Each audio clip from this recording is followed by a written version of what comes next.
Hey everyone, welcome back to Speak Flow, where English flows naturally. I'm Sophie. And I'm Jake. Hey Sophie, can I tell you something kind of embarrassing? Oh, I love embarrassing stories. Go ahead. Okay, so yesterday I was at the grocery store and someone asked me a question in Spanish. They thought I was a local or something, and I just froze. Like, I know some Spanish, I studied it in school, but my brain just went completely blank. Oh no, what did you do? I just smiled and said, "Sorry, English?" And they switched to English. But it got me thinking, that's exactly what happens to English learners, right? They know the words, but in the moment, everything disappears. Yes, that's such a perfect example. And honestly, that's exactly what we're talking about today. It is? Yeah. Today we're talking about how to think in English, how to stop translating in your head and start speaking more naturally, more fluently. Oh, this is a big one because that translation process, it's exhausting. It really is. And it's the number one thing that slows people down when they're trying to speak English. So, what's the secret? How do you actually think in English? Well, that's what we're going to explore today. We'll talk about why translation slows you down, and then I'll share some practical techniques you can start using right away. Let's do it. Okay, so first, let's talk about what happens when you translate in your head. Jake, when that person spoke Spanish to you, what was your brain doing? Honestly, I was trying to understand the Spanish words, then translate them to English in my head, then think of my answer in English, then translate that back to Spanish. Exactly. That's 4 steps. Hear Spanish, translate to English, think in English, translate back to Spanish. No wonder you froze. That's way too much processing.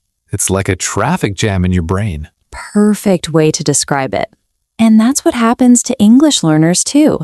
They hear English, translate to their native language, think of the answer in their native language, then translate back to English. 4 steps instead of, how many should it be? 2. Hear English, respond in English. That's it. But how do you get there?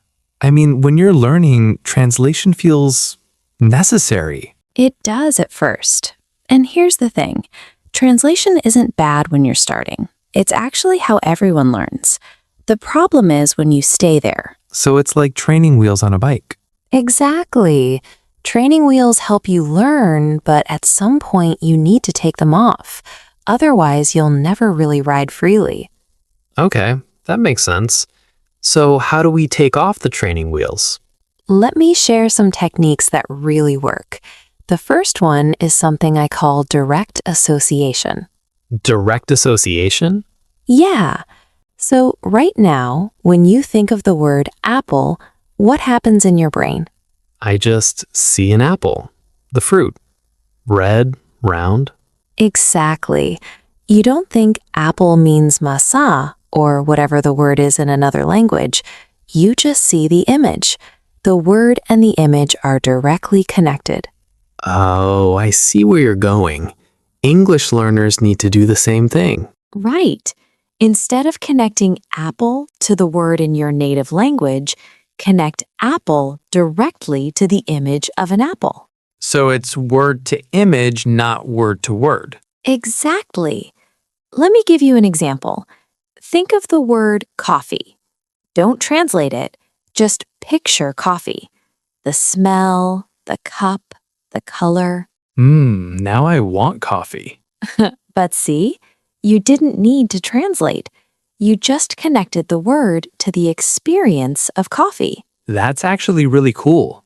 So when learning new vocabulary, Instead of writing breakfast equals café da mañana in your notebook, find a picture of breakfast. Look at it while you say breakfast. Connect the word to the image and the feeling, not to another word. that makes so much sense. What's technique number 2? This one is my favorite. It's called self-talk. Self-talk? Like talking to yourself? Exactly, but in English. So during your day, you narrate what you're doing, in your head or even out loud. Like, I'm walking to the kitchen. I'm opening the fridge. I'm looking for something to eat. Yes, exactly like that. It feels silly at first, but it's incredibly powerful. Why does it work? Because you're practicing English without pressure. No one is listening, no one is judging. You can make mistakes, pause, try again. And you're connecting English to real everyday moments. So you're basically training your brain to think in English during normal life. Exactly. And here's a tip. Start with simple things. I'm brushing my teeth. I'm making coffee. I'm checking my phone. You don't need complicated sentences. That's actually doable. Anyone can do that. Anyone. And the more you do it, the more automatic it becomes. That's the key. Making English automatic, not translated. And that's really what fluency is, right? When it becomes automatic? Exactly. Fluency isn't about knowing thousands of words. It's about using the words you know without thinking about it. That's such a good point. You don't need to be perfect. You just need to be fast. Natural, automatic. And here's the thing. Most English learners already know enough words to have conversations. They know I'm tired, I'm hungry, I need help. But when they need to say it, they freeze because they're still going through the translation process. And it's not their fault, right? It's just how they learned. Exactly. Most courses focus on understanding, reading, listening, grammar rules, but they don't train you to actually produce English quickly. That's why I created From Stuck to Fluent. It's 30 days of exercises specifically designed to build that automatic response. Real situations, real practice. So it's like gym training for your brain? Kind of, yeah. And it comes with 500 everyday phrases that you can use for self-talk practice. QR codes on screen or check the link in the pinned comment. The bonuses won't be available forever, though. Nice. Okay, what's technique number 3? Shadowing. Have you heard of this? I think so. It's like repeating what someone says? Close. Shadowing is when you listen to English and repeat it immediately, almost at the same time. Not after they finish, but while they're speaking. Oh, that sounds hard. It is at first, but it's amazing for building fluency. You're not thinking about what to say. You're just copying the sounds, the rhythm, the intonation. So you're training your mouth to move in English patterns. Exactly. And your brain stops translating because there's no time. You're too busy keeping up. Where can people practice shadowing? Podcasts are great, like this one. You can also use YouTube videos, movies with subtitles, audiobooks, anything with clear speech. So you could shadow us right now.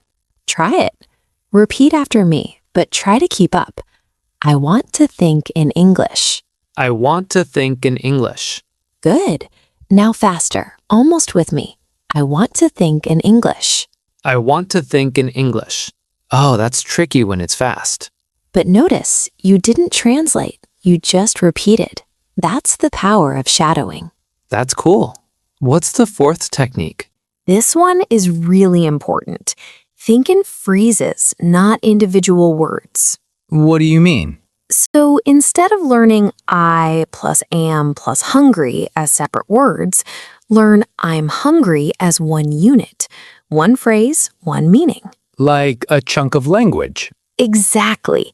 We call them chunks. Native speakers don't build sentences word by word. They use chunks they've heard 1,000 times. How are you? Nice to meet you. See you later. I have to go. Oh, so those are all chunks. Yes, and when you learn them as units, you can use them instantly. No assembly required. No assembly required. I like that. So instead of thinking, I need to go to the bathroom, You just say, I need to use the bathroom, because it's one chunk in your brain. that's so much faster. It is, and it's how fluent speakers actually talk. They're not choosing each word, they're selecting chunks and connecting them. How do you learn chunks? Pay attention to phrases, not just words. When you watch a show and hear I'm running late, don't think run plus late. Just learn I'm running late as one thing that means you're delayed. And then use it in self-talk? Exactly. I'm running late, I'm on my way, I just got here. Practice the whole phrase, not the pieces. This is really good stuff. Okay, let's talk about realistic expectations. Because I imagine some people are thinking, okay, but how long does this take? Such an important question. And honestly, it varies. But here's what I tell people. You don't suddenly wake up one day thinking in English. It's gradual. So it's a process, not an event. Exactly. First, you might notice you can think simple things in English. I'm tired, this is good. Then slowly, more complex things. And then one day, you realize you just had a whole thought in English without trying. That must feel amazing. It does. It's like the first time you dream in another language. You wake up and think, wait, that was in English. Has that happened to you with another language? Actually, yes. When I was learning French, I dreamed in French and it felt like such a milestone. That's cool. Okay, what about common mistakes? Things people do wrong when trying to think in English? Good question. The biggest mistake is being too hard on yourself. People try to think in English, they can't do it perfectly, and they give up. But it's not about being perfect right away. Not at all. It's about progress. If yesterday you translated everything and today you managed to think, I'm hungry in English without translating, that's progress. Celebrate the small wins. Exactly. Another mistake is trying to think complex thoughts too soon. Start simple. Don't try to think, I'm contemplating the philosophical implications of modern society in English. Start with, I'm thinking about lunch. Good advice. Simple first. And the third mistake is only practicing during study time. Thinking in English should happen during your day, not just when you sit down with a textbook. That's where self-talk comes in. Right. On the bus, in the shower, while cooking. Those are perfect moments to practice. No textbook required. No textbook required. Just you and your thoughts. All right, let's do a quick recap of the techniques. Sure. So technique 1, direct association. Connect English words to images and feelings, not to translations. Picture an apple when you hear apple. Exactly. Technique 2, self-talk. Narrate your life in English. I'm making breakfast. I'm walking to work. Practice without pressure. Right. Technique 3, shadowing. Repeat English audio immediately, almost at the same time. It builds speed and natural rhythm. Train your mouth to move in English patterns. And technique 4, think in phrases, not words. Learn chunks like nice to meet you and I have to go as complete units. No assembly required. Perfect. And remember, be patient with yourself. This is a journey, not a destination. Little by little, it becomes natural. Exactly. Every time you catch yourself thinking in English, even just one word, that's a win. I love that mindset. All right, everyone, that's our episode for today. If you're still with us, thank you so much. We really appreciate you spending this time with us. And if this was helpful, please hit subscribe. It helps us reach more English learners who need this. And give this video a thumbs up. It really helps the algorithm show our content to more people. Share it with a friend who's learning English too. We're all in this together. All right, Sophie, challenge time for our listeners. Yes, here's your challenge. For the rest of today, try narrating one simple activity in English. Just one. It could be making coffee, walking to someplace, eating a meal. Just narrate it in your head. And then tell us in the comments, what activity did you narrate? And was it hard or easier than you expected? We'd love to hear how it went. And if you have your own tips for thinking in English, share those too. We read the comments, so don't be shy. All right, everyone. Thank you so much for being here today. Keep practicing, keep thinking in English, and remember, fluency isn't about perfection. It's about flow. See you in the next episode. Bye, everyone. Bye bye.